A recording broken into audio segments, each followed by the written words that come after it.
Hi everyone, this is Bonnie Hunter in the basement at Quiltville on the floor because tonight we are going to be webbing a top together, and I've tried several times with just still photographs to show how I've webbed a top together, and after a request this afternoon, I should say many requests, I've decided to move my camera and just show you how I pick the pieces up so that we can web this top together. Now, webbing is nothing very hard to do. I use it as a way to keep pieces, hi everybody joining, I use it to keep pieces right side up without turning them around so that triangles don't get turned, blocks don't get turned. What we're doing is building the rows across the quilt, and the rows are joined to each other. So first row is joined to the second row, joined to the third row, and so forth down the quilt with all of the chaining threads between the blocks still in place. What this means is that I can web this whole top together and leave all of the chaining threads in place and get it off the floor without having to turn anything upside down, cut threads apart, relay them out. And it's a lot less of up, down, up, down, up, down than you think. If I scoot a little bit away, I'm hoping that if I speak loud enough, the volume will continue to carry. I've never done this before on the floor, so we're gonna give this a shot. But first of all, I have to share with you my Minnesota shirt, gifted to me by the Minnesota Contingency, who came to my lecture last week in Chaska. These are a couple of gals I met on our Alaskan cruise a year ago, and thanks to them, this Minnesota girl has a Minnesota shirt. I'm thrilled. I love it. Okay, so what we've got here, and I'm going to scoot back, and you know, design floor is design floor, and I didn't even bother to vacuum the floor because until we get the quilt top up, there's just going to be more threads flying. But the process is really pretty simple. What we've got here is columns. You can see here's a column of sashings going down the outside edge here, and the next column is blocks, and then blocks, and then blocks. What we want to do is treat this as if we are, and I usually do this with a demo in my workshop, we tend to pick things up the same way that we read, and so we tend to put the farthest left one on top of the next one over this way, but if we move the left one over, we have to turn it around to sew it. So instead of putting the left one over, we're going to pretend these pieces are like a book. Here's my book, and it's completely open. Instead of putting the left one over, which would close the book, I'm going to pretend I'm turning a page with my right hand. So you can see that I'm doing this with my right hand. And I'm going to leave the furthest left column right side up, and the next column is going to go right sides to it. I am trying to shout to my microphone here. So I'm just putting these pieces right sides together. Can you see that? Very, very easy. These pieces in the second column are just going right sides together with the first column. And I'm going to go all the way down. Never thought I'd be on my hands and knees during quilt down. But this is the best way that I can think of to show this to you. So I am just picking up these pieces and putting them right sides together with the furthest left column.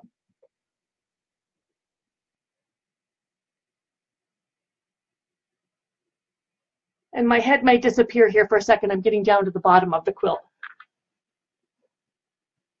Okay.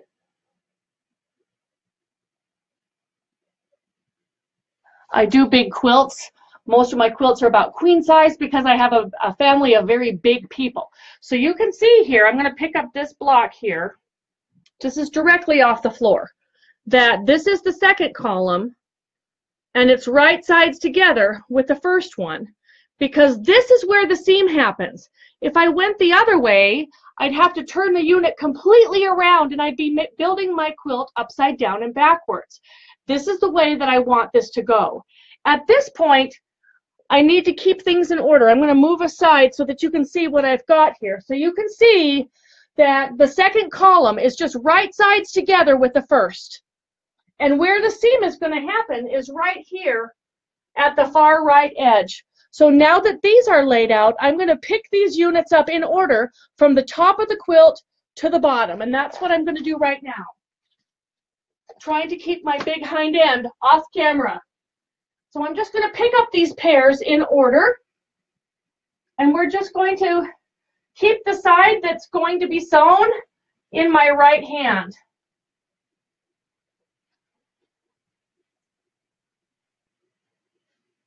I'm just going all the way down the quilt. These are relatively small blocks, so my pile is fairly tall. Okay, now this is my pile, and it's all right sides together, and this is where I will start sewing. So here's my first pair, and then I'll sew on to the second pair and the third pair and the fourth pair all the way down. So that's what I'm going to do right now, and I will be moving the camera in just a minute, but I'm going to set this at my machine, and then we'll talk a little bit about what's going on over here. So that's all ready. Once I've got those pairs chained all the way down, I'm going to leave the chaining threads in between the pairs. And then I just come over here to column number 3, and I'll pick column number 3 all the way up from top to bottom, leaving the top block at the top. And then it will be sewn right sides together to the second column all the way down. And so now we've got chaining threads in between each row started. Then I pick up the 4th row, then I pick up the 5th row, then I pick up the 6th row. In essence, I can just pick up the entire quilt staying in order from column 3 to column 4 to column 5 all the way to column 14.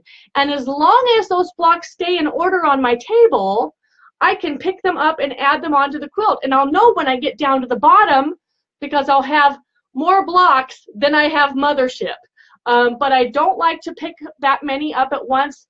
There's like 14 columns and 16 blocks in a row. And if something were to toss my pile on the floor, I would just be absolutely lost. But what I will do is pick up column 3 and take it over to the machine with me so that it will be ready to use to add on to my quilt in just a second. So let's do that. You're going to start at the very top of the quilt, and you're going to keep these in order. Don't turn anything upside down. Don't flip anything. You're just going to pick them up from top to bottom, all the way down. And you could pick these all up and put a pin in them and number your rows, but I usually just leave them on the floor and just add them as I need. That way, if there's a block that I want to switch with another one, if I think that something would look better if I turned it or rotated it or switched it, I can. Okay, so this is my column 3. And it's ready to sew. And the way that I picked it up, I know that my seams are going to happen right here. So I'm going to set that on the machine as well. And we are going to grab my phone first off the charger, and then I'm going to move the laptop to the machine so we continue to talk as we web this top together. Give me 3 seconds. Hang on.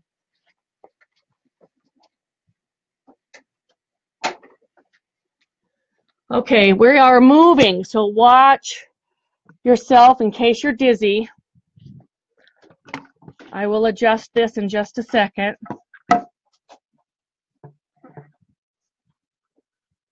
And there we are.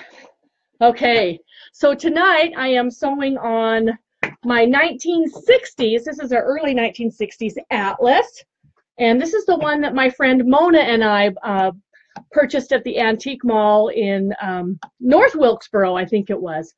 And what cracks me up is this pink color is not really pink. It reminds me of one of those flesh-toned crayons that was in the big 64 box of crayons, where it wasn't really pink, wasn't really beige, doesn't really look like skin tone either, and it certainly doesn't fit everybody's skin tone. So I always thought that flesh crayon was kind of creepy. This one is straight stitch only.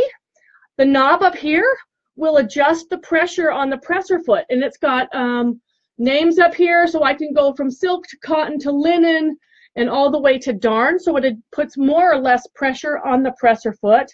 And the knob over here will just adjust my stitch length, and that's all that there is to it. Okay, so before I start to sew, if you want to share a picture with me, I don't think you can post it in the comments on our live feed. You might be able to, but if you want me to share it with everybody and have it go to YouTube later, you've got to send me an email with your photo attached to quiltville@gmail.com. I'm watching all the thumbs up and the hearts. This is really, really fun.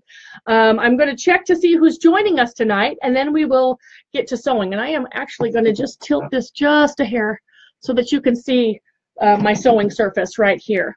Into my email we go. This is from Susan Erler, who says, Quilt Cam today. Yay! She says, thanks so much for having Quilt Cam tonight. It's been a long week already, and this is just the treat that I needed. Me too. I'm working on En Provence, just quilting the last of it, and then combined it, almost at the end of the quilting of the wonderful journey. I love this pattern. I did change the colors, so I thought that I could shop my stash. And she's got her picture right here. I'm going to biggie size it a little bit. So she is quilting her En Provence right there. Isn't that just beautiful? I just love it. Thanks for tuning in tonight, Susan. That is just lovely. Bonnie Berg, my namesake, says, yay for Quilt Cam. Thanks for explaining the webbing process. I didn't quite get it before. Guess I'm a visual person. Well, I'm a visual person too, and trying to do it with still photos just didn't make sense. But as I sew this tonight and we add the third column on, I'm hoping that we get that far. That's why I did this at the beginning of this Quilt Cam, so that I can link it on my blog as not to have somebody go to the end of a video to try to find the webbing thing. She says, now all I need is the floor space to lay out my quilts. And that's Bonnie Berg from Oregon, Wisconsin. And that's wonderful. Thank you for that. This one is from Kelly Venters, who says, yay, Quilt Cam, so nice to sew with you again. I've missed live Quilt Cam, working on my Sew More tonight on some blocks you may recognize. This pattern is fun and easy. Love all your patterns and hope to make them all before my time is done. And, oh, Kelly, there's no photo attached. Let's see if she sent another email, because sometimes that comes in right away. Nope, she didn't. So we're going to give Kelly a chance to send another email with her photo attached. And you got to pardon me. I've had dental work and my mouth is super dry.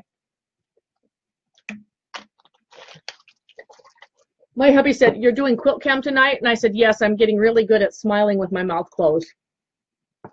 So we are going to do this. So here's this is my upper left. Do you see how the cornerstone is underneath, because that's the way that I picked it up. This was the very upper left unit of the quilt, and this is column 2. So column 1 is underneath, column 2 is on the top, and we're going to just chain our way down here.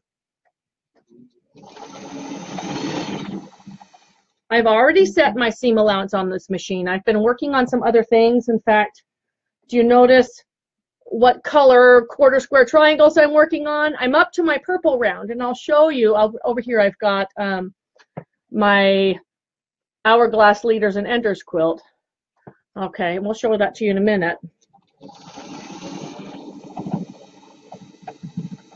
Okay, so I am just chaining this down. This leader ender can come off the end, and I often will remove that before I get all the way down to the bottom and then need to pull it off the top. So these are my purple hourglass leaders and enders. I am on the final stretch of getting this top done, and I'm even cheating a little bit, throwing in 2 or 3 just to get them done. Now the whole thing about this pile is that you don't want to rotate it, so it needs to stay right where you can grab it and put it under the machine. No twisting. There is column number 1. That's the far left-hand column underneath. So as I was explaining this, if you imagine that this was a book, this would be closing the book, right? Hardcover, close.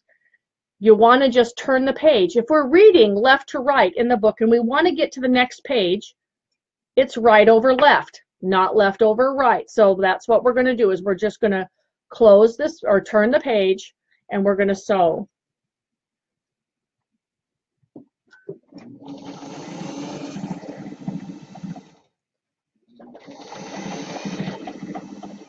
I try to come up with as many analogies as I can that I think make a difference in how people can visualize things. Turning the page turning the page instead of closing the book has been the best analogy I can come up with so far. So remember to turn the page, don't close the book. And we're just working our way down. The nice thing about this is these string blocks that are on the top here, every other row they change direction. And because I've laid them out the way that they're going to go, I don't have to worry about something getting turned the wrong way, as long as I remember not to twist them. So we're just picking them up, and this is the side that goes in here.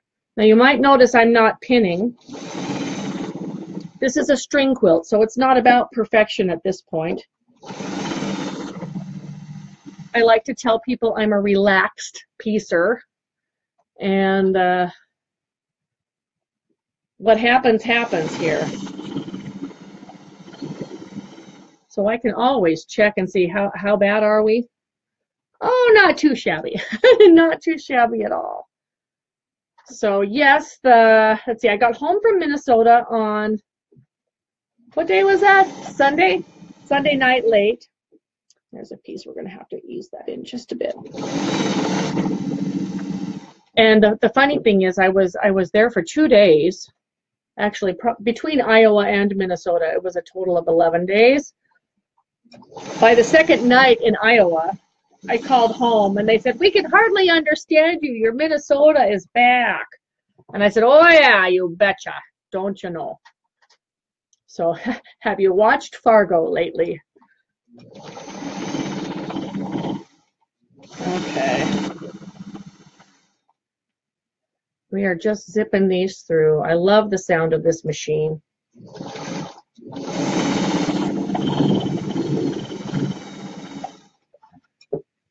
All of these snowball blocks were done using Doug Lico's simple folded corners ruler along with the essential triangle tool. So there was no waste on the corners whatsoever. And using the essential triangle tool with the simple folded corners ruler meant that everything fit perfectly. So I'm getting down to the bottom of my pile here.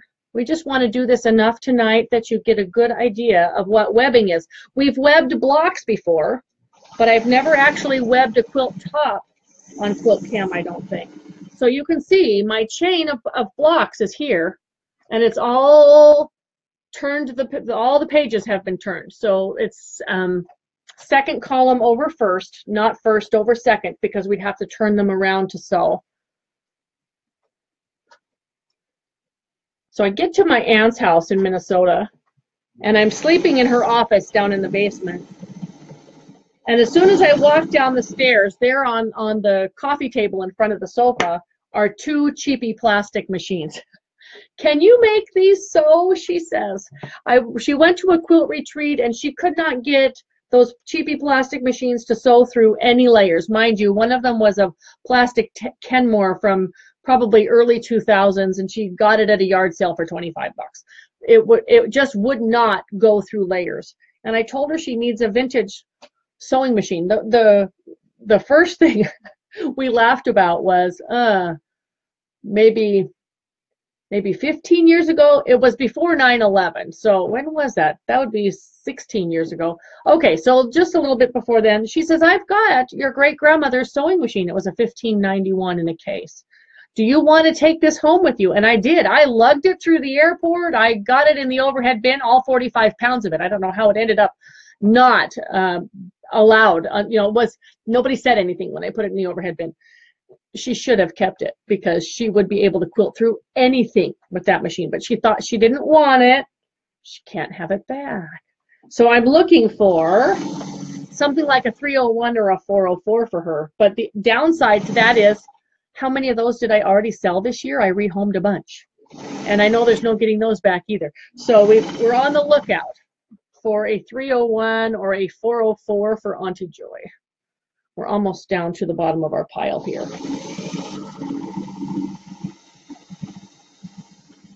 Okay, and this one, just 2 more. Okay, so this is the next to the last unit. Lovely 1970s mushrooms on this one string block.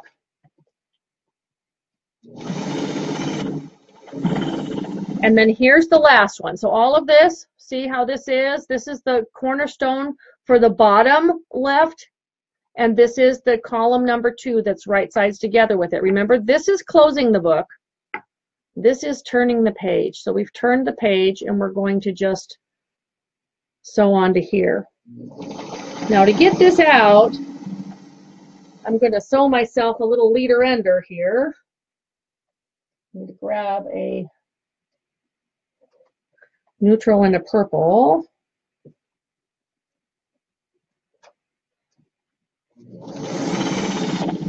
Okay, so here we are. This is the entire first 2 columns of the quilt. Remember, we're working columns. We're picking up columns from top to bottom down the quilt, but the rows are being built across the quilt, and all of the chaining threads are going to stay. As long as I leave these chaining threads in place, I can't get lost. Nothing's going to get turned around, nothing's going to get upside down, and it might feel a little bit unwieldy at first, but I just drape it over my leg. It's on my leg down here, and we'll start our 3rd column. So here is, this was the upper cornerstone, this was the outside edge, this is the cover, right? That's the cover we didn't want to close, this is the page, and we went this way. So now we get to add the 3rd column all the way down here, and I'm going to leave this connected. I try to let it twist around as little as possible, and here is my pile just the way that it goes on. I'm actually going to set it over here to my right, because as I work on this quilt, it's going to get bigger and it would start pushing things off of the table. So I'm just now going to pick up, this is a sashing unit from the top of column 3, and it's going to go right sides together with column 2. And I'm adding this page all the way down. We're just going to do a few, and then so that you can see how this goes. I don't know if this light is disrupting anybody. I'll move the light over. I think you can see better.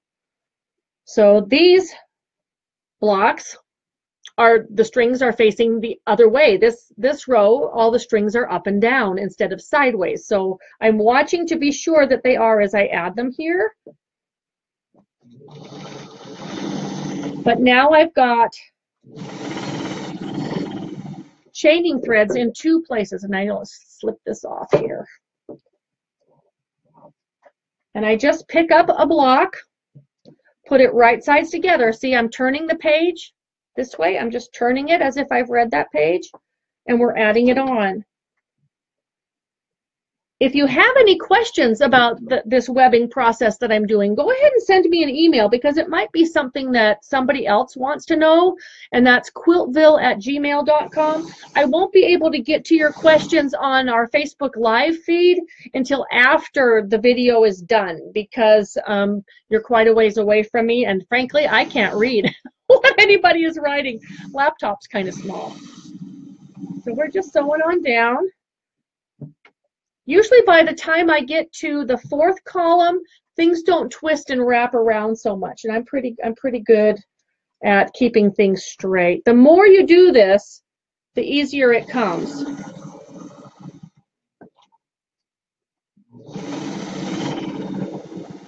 All right, one more, and then we're going to take some emails.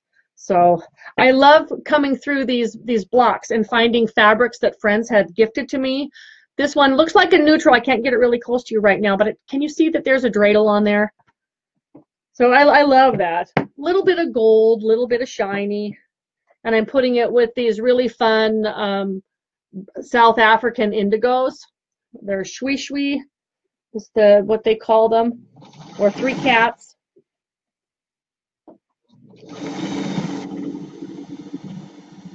Okay, so here you can see that we've got 3 units together, and can you see the chaining threads here and here in both places? The entire quilt top will be webbed together like this, and then once it's together, I can deal with which way to press the seams. No seams are being crossed right now in these rows, so I don't need to worry about pressing, but when I do join the rows together, I'll press my blocks in every other direction so that the seams nest as we're doing this. Okay, back into the Gmail account. Jill says, turning the page. This is the best reminder on how to do the webbing. Thanks for taking time to demonstrate. I'm working on my spiderweb quilt from Olwine. Hope to have it done for Halloween. And this is Jill. She sent a picture. Oh, Jill, it's looking so good. So glad you're working on that. So she was working on this during our spiderweb workshop in Olwine, Iowa a couple of weeks ago, and she's making great progress. She's got a deadline. Jill, I think you should try to get it together by October 1st, maybe? Do you think you could do it by then? I love the Halloween fabric. Thank you for sharing. Okay, this one is from Kristen, who says, webbing. What do you do if you run out of thread? Well, I would just, let's say I ran out of bobbin thread partway through a block. I would put in a new bobbin and then start again about a 1/4 inch before where I ended and just continue. So it's not that hard, but you got to watch to make sure that you're not air sewing and having a bunch of piles just fall down behind the machine with no bobbin thread. So just watch what you're doing. And if my thread ends, as it sometimes does, you just give yourself about a 1/4 inch overlap and just restart the row. Okay. This one is from Gina, who says 1930s butterfly quilt. I attended your lecture last week in Minnesota. We all had a great time. Thanks for the stories. I finished this top today. My mom inherited it from an aunt a few years ago when she passed. My mom thinks she pieced it in the 1930s or 40s. I was lucky enough to find the perfect backing for it and will gift it to my mom next week. Let's see if I can turn that there. Come on, baby. Oh, those are pretty on that bright pink background. So this is the butterfly quilt from the 1930s or 40s. I know that the Facebook camera is doing kind of a wiggle jiggle on me. So hopefully you can see what that is. It's always kind of interesting to go back after QuiltCam Live is done and kind of watch through it and see what the live feed did. I've got an extension cord on my USB cord that plugs me into the high-speed internet here at the house. And the electrical cord is also plugged in, so we're wired as best as we can, but we know that with bandwidth and with it being a free for us thing to do, that there may be a little hiccups along the way. I love that butterfly quilt. That is just beautiful. Your mom's going to love it too. Debbie says, QuiltCam Sewing. Good evening. I'm piecing the light chains of a Carolina chain quilt on a Series 77 white rotary machine. Thanks for the wonderful scrap quilt patterns. Debbie is from Lewisburg, Pennsylvania. And she said, oh, I love that machine. That is so great. You know, machines are just have such a near and dear place to our hearts, don't they? That's a white rotary right there. Just wonderful. I can hear that sound in my head. They make a wonderful sound. While at my aunt and uncle's up in Spicer, walked into the guest room. It's the first time I've seen their house. They moved there 4 years ago.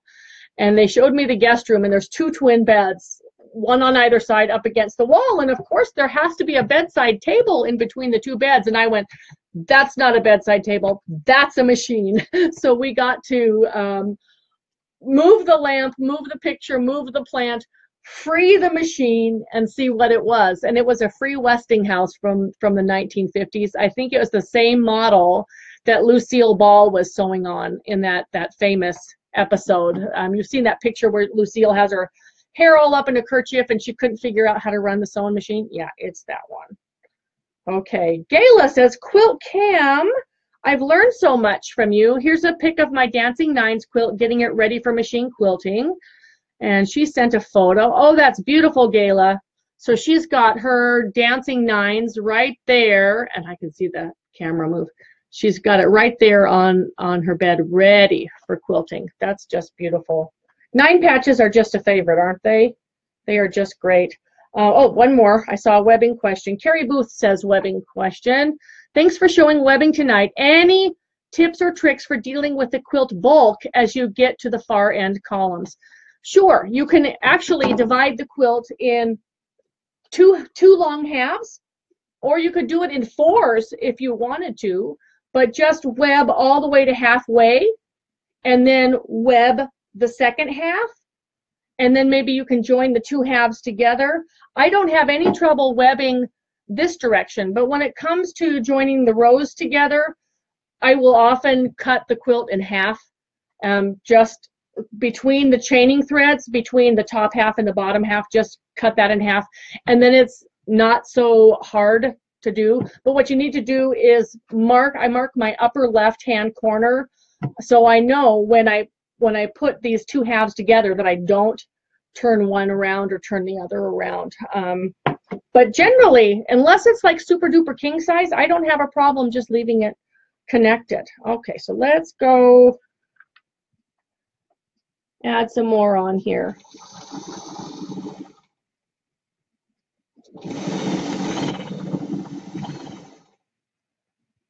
It's just really easy to just right sides together and sew. There is no turning around.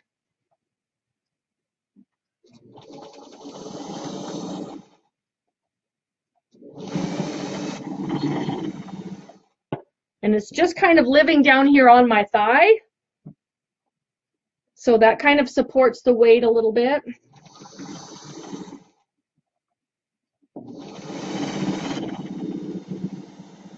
But give it a try. Try this with just a simple block first. So get used to turning the page, the second column over the first and sewing down, and then the third over the second and sewing down, and then the fourth, if there is a fourth, over the third and sewing down. And you'll get the motion. And once you've got that handled, webbing a top should not be a problem at all. I will even do this with a quilt that has sashings and cornerstones. So the first row across the quilt is cornerstone, sashing, cornerstone, sashing. The next row is sashing, block, sashing, block, sashing, block.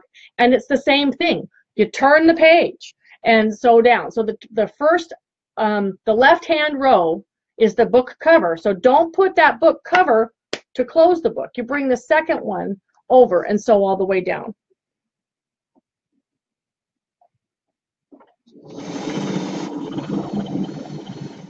Another good thing about the chaining threads is that if you don't snip them, they kind of hold all of those seams tight so that no seams are popping open until you've sewn the row across.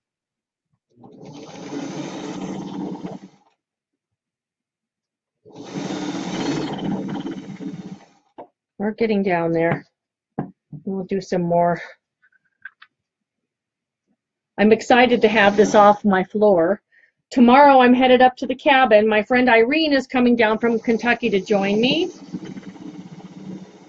And I'll be doing mystery sewing all weekend. So I thought if I could at least have this off the floor, that maybe I might be able to sneak in getting some work done on this. But 'tis the season for black and white photos.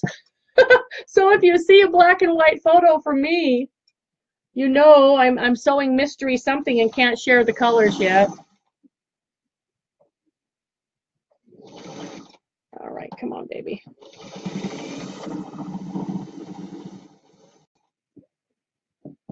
Oh, there's some Roll Tide Alabama fabric right here. I think I picked that up in April when I was teaching near Birmingham. Sewed it right in.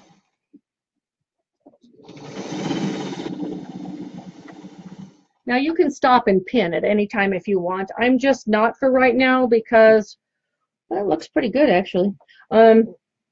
We don't have enough time to do this and do quilt chem. I figured you'd rather want to see how the webbing goes than watch me pin things.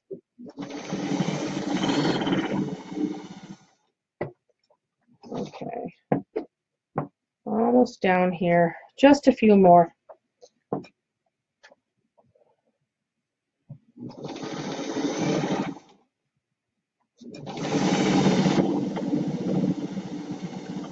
So these were the mystery 9 patches that I rediscovered.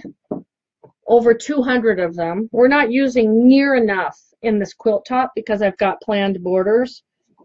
But they may find their way on the back, or I may save them for another baby quilt should another niece or nephew be on its way.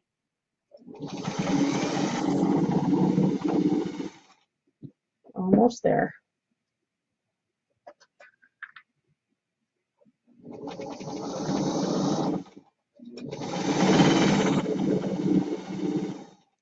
Two more.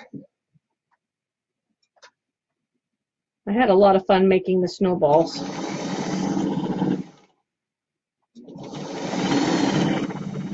And here is our last row, and we're adding the last string rectangle to it, right sides to get, that's not the right size. I don't think this was cut the right size. We've got another one. Hang on just a second. I can't sew this on. I'm going to steal one from somewhere else. Hang on. That's the wrong width.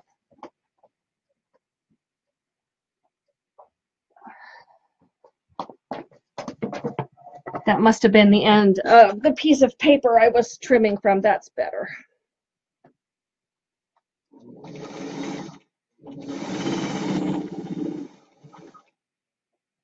And a leader ender.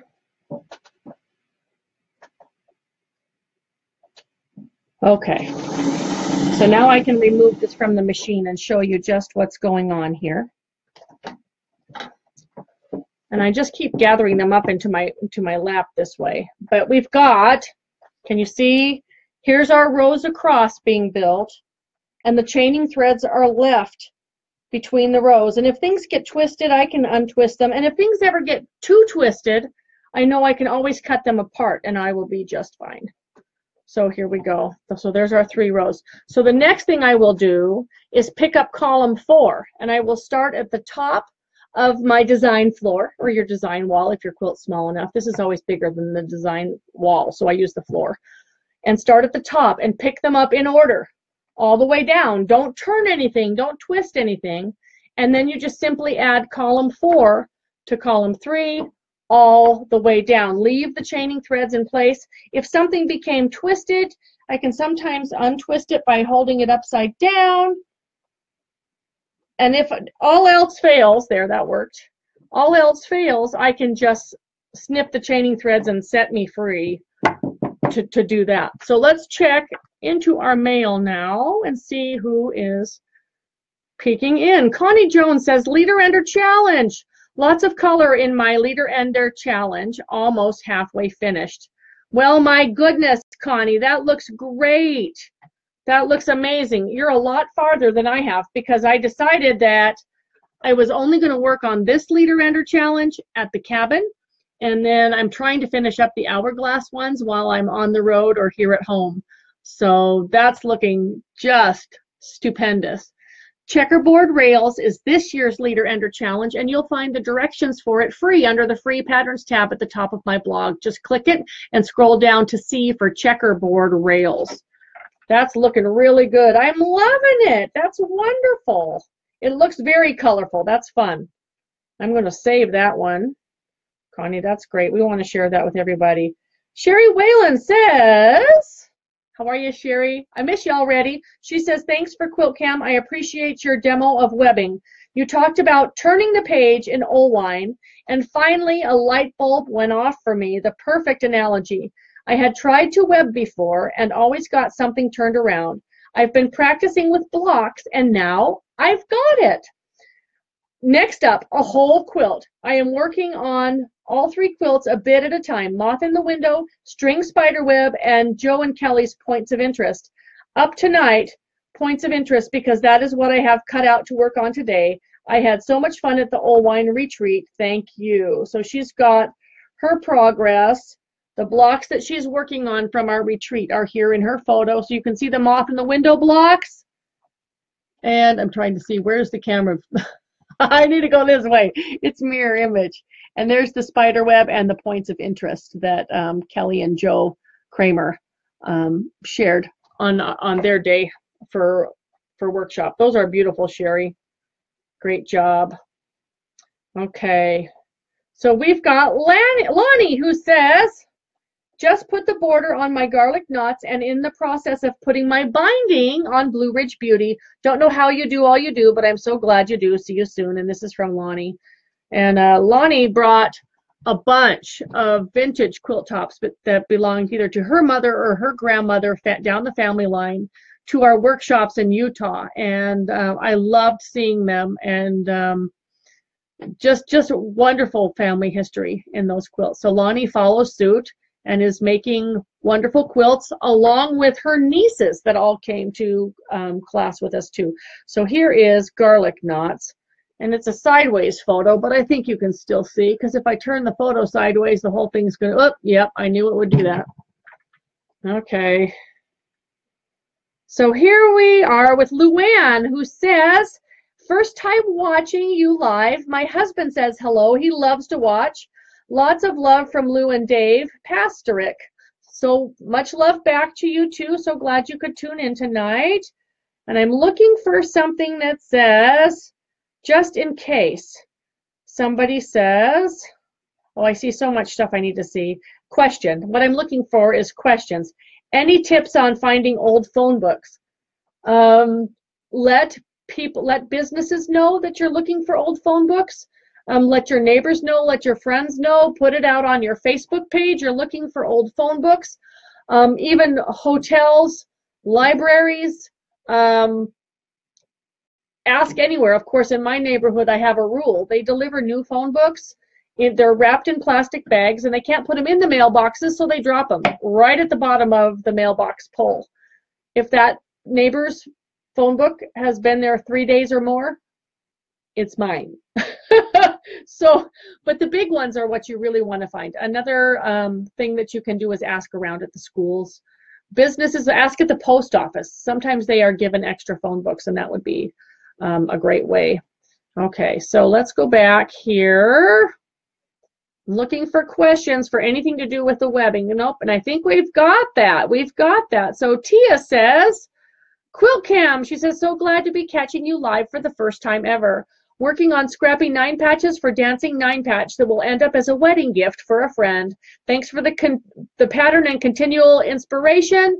And that's from Tia Spooner in Wisconsin, and she sent a picture of her really scrappy, fun 9 patches in progress. So I sense a theme tonight. It's 9 patch night. I've seen several. Those are looking great.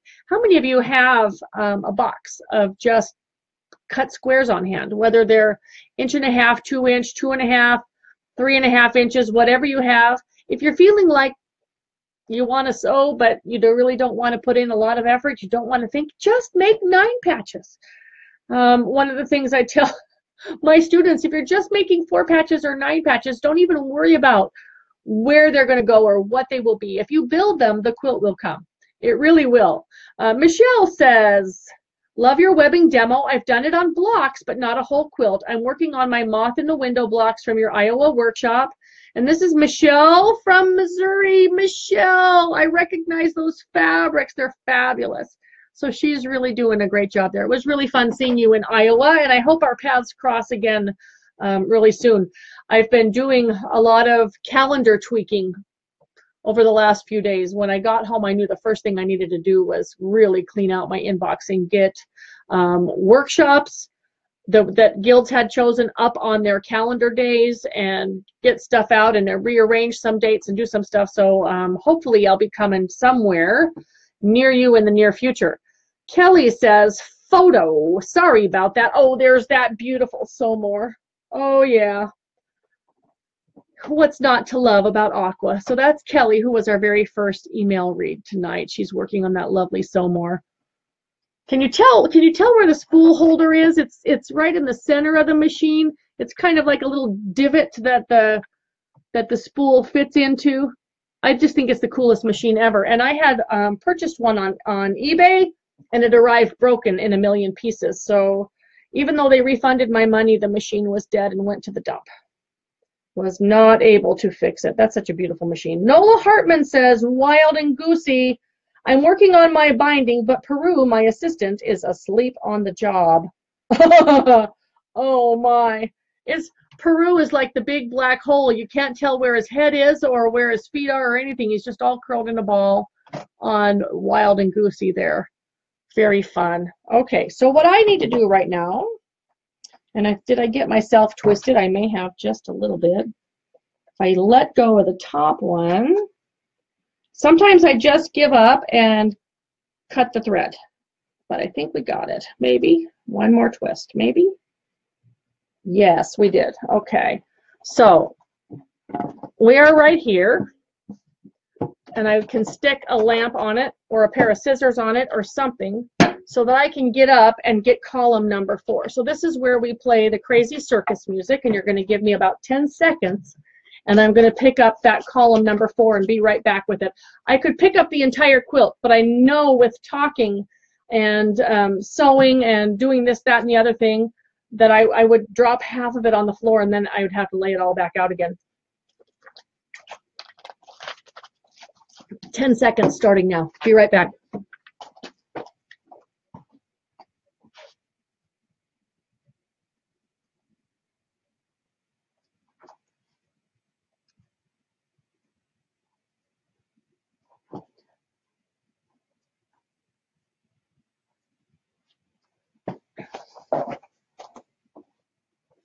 Okay, so this is my next column.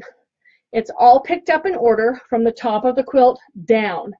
And I'm going to set it right here so that I know as I pick up pieces, the pieces go right sides together with no turning around.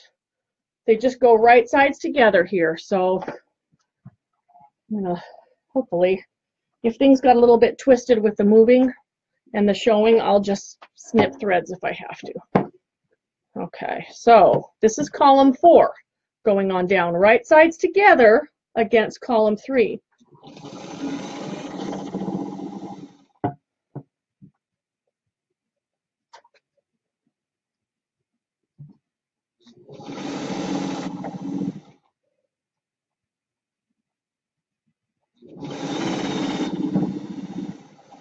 Okay, looking so good so far.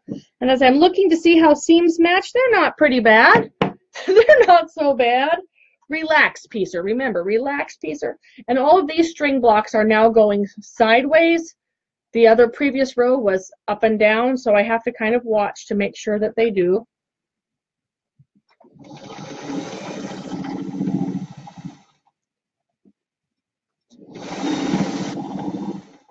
And I just open up the block so it's nice and straight, and then add the next block onto it. So the quilt grows out this way, but I always keep the pile that I'm picking up from here at my right hand so that it doesn't get in the way of what's going to happen over here.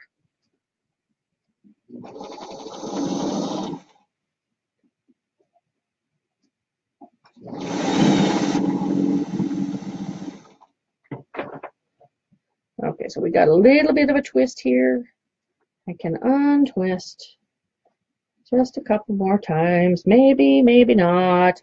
If I get a twist, usually it happens once you get 3 or 4 columns on, it won't twist on you. Just got to find out which way it's twisting and hope that while you're untwisting, you're not twisting something beneath it. So sometimes it's just better for me to just snip the chaining thread and start over. Just lay that out flat. Okay.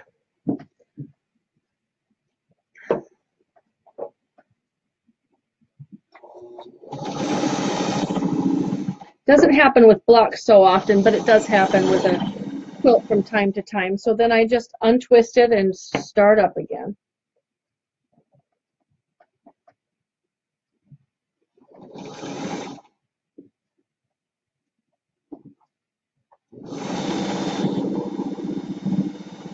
So do you think you've got the idea now? Here we've got, this is the back side, I know, but here we've got now 4 columns across, and you can see how the rows are all being assembled completely across the quilt. So all the rows will be finished, and I'll just have to join the rows to each other. And don't forget to get your leaders and enders off. All right, one more, and then we'll take some more questions. I know it's kind of a boring process here. It's just a lot of sew this unit to that, and it feels like there's not a lot to show for it right now. But the biggest thing is that nothing gets out of order. It may get twisted. Which way are we going? This way. Of course, I'm a little bit too much manhandling. Yeah. Okay.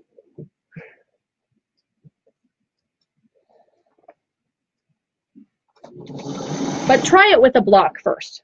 I know you'll like it.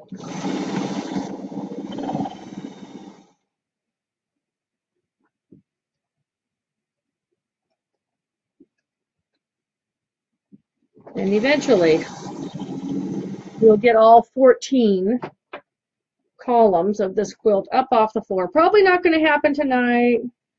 I may have to tackle it next week when I'm back home. Okay, so back to the inbox.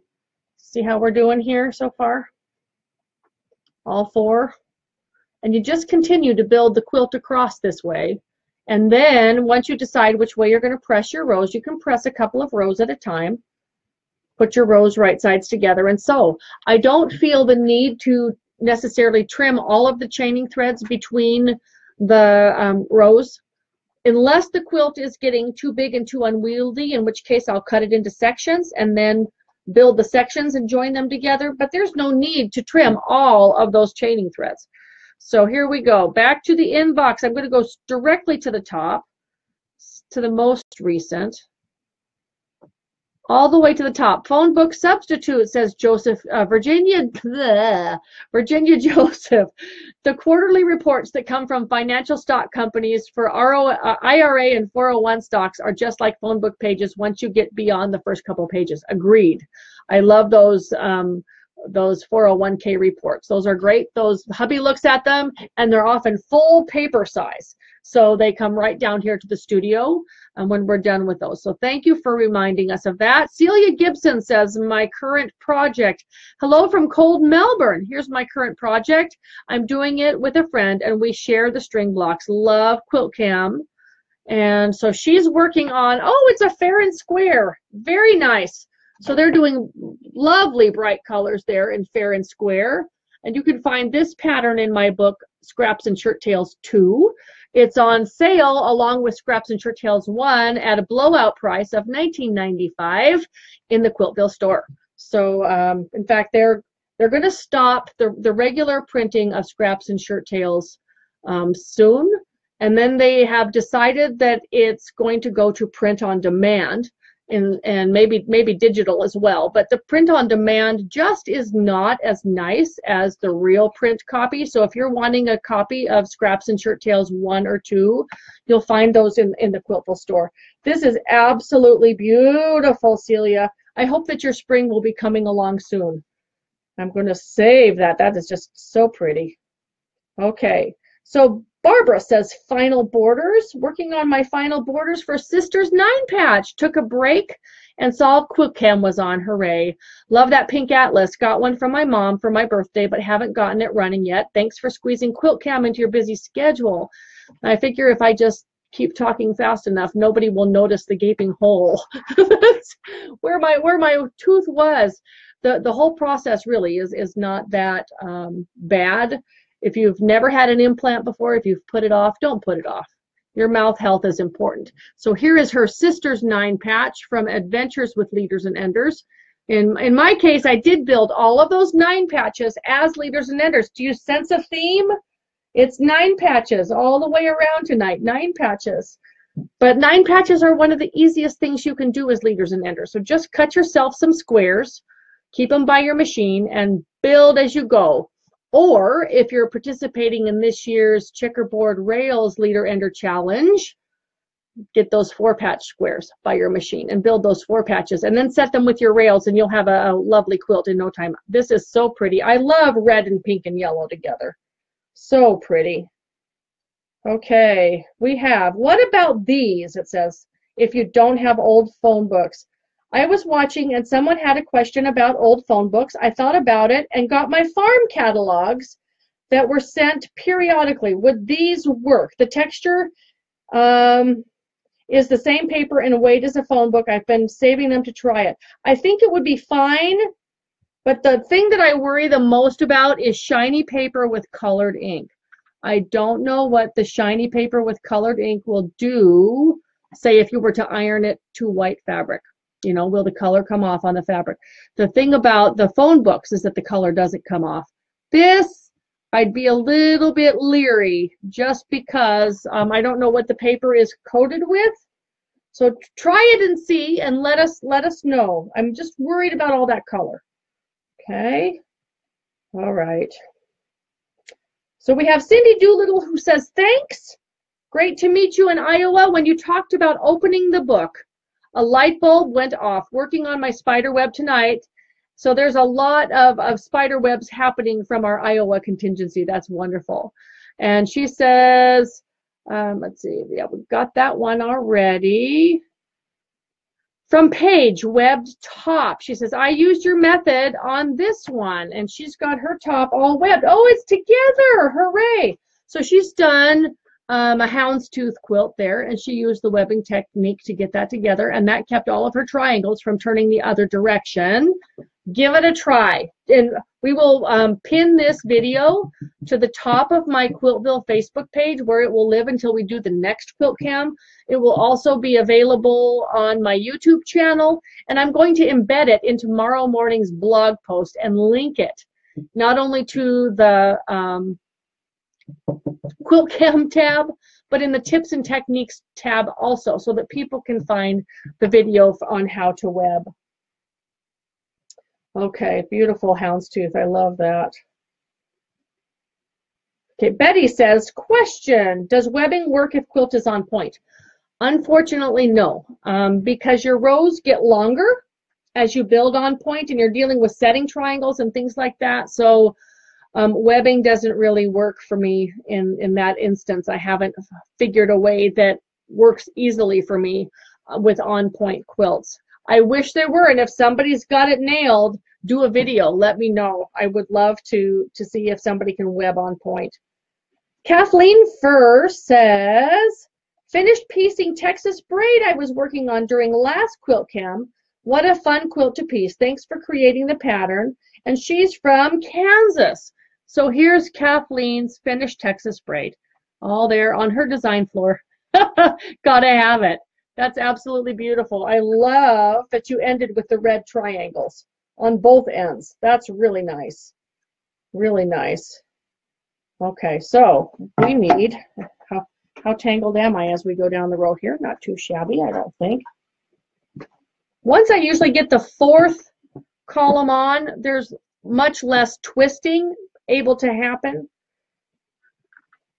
And tonight, I think because I was holding things up and putting it down and holding it, putting it down, it got a little bit more twisted than normal. No, but if you can't twist with your friends, who can you twist with?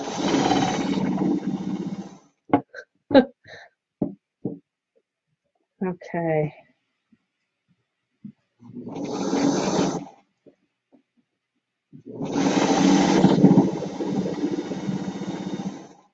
Yeah, this is much better. I can see the bottom end. Except for here, it's almost a twist, but I'm not letting it. Oh, maybe it is.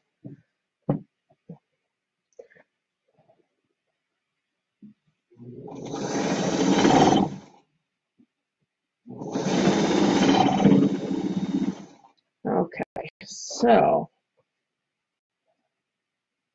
which this way, or there we go. You just have to find which way it's going, and sometimes it's not so easy with threads.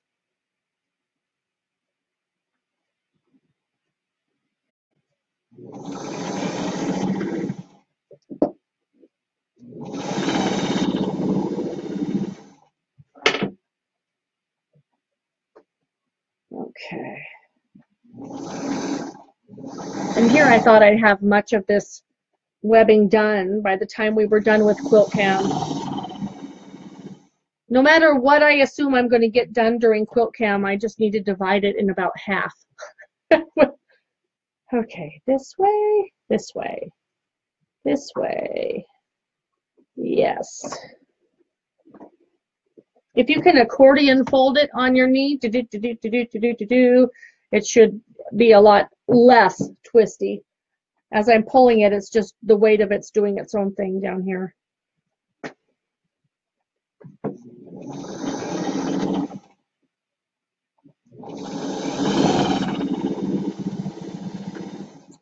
So we're getting down there. Just a few left. Let's see, which way are we going? If we're twisting that way, then this needs to go this way. No, and I just pulled out of my space. Okay.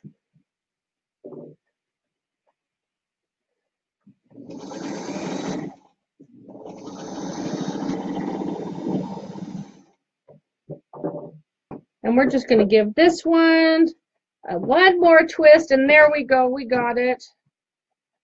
Just have to remember which direction we're going, because one way will make it worse. The other way will undo it. Just 3 more, and then we're done.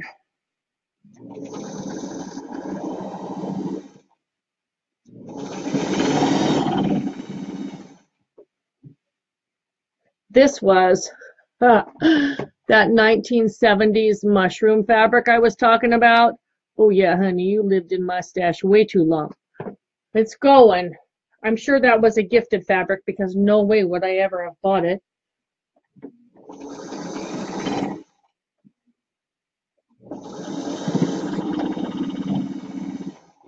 And one more. And we've got 4 columns done here.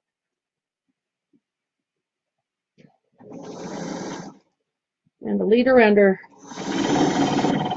And I can remove it from the machine. Okay. These triangles have traveled with me, so some of them need a repress before I can sew them. They've been stuffed in my suitcase. All right, so here we are. This is from the bottom up. So this is the bottom. And you can see all of the rows are chained together.